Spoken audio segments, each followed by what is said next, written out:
Сәлем достар, менің каналыма қош келдіңіздер. Бүгін біз осындай дәмді жұмсақ кекс дайындаймыз. Менімен бірге соңына дейін болыңыздар. Ол үшін бізге 3 жұмыртқа, сүт 360 грамм, шемішкі май 180 грамм, секер 360 грамм, 350 граммдай ұн керек және 1 шай қасық сода керек. Ал енді бастаймыз.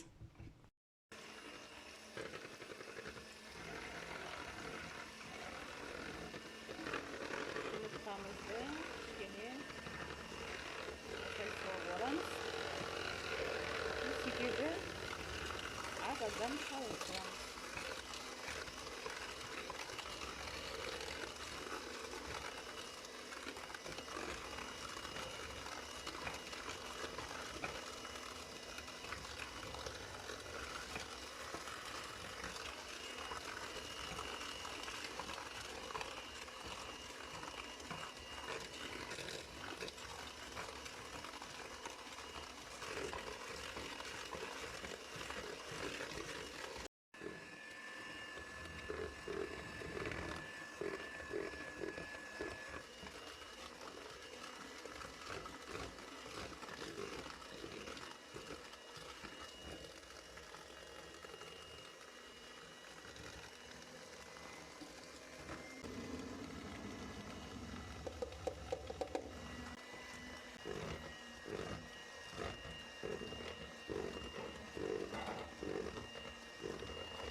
Осылай массамыз дайын болды. Енді осыны формаларға құйып 180 градуста пешімізде дайын болғанша пісіріп аламыз.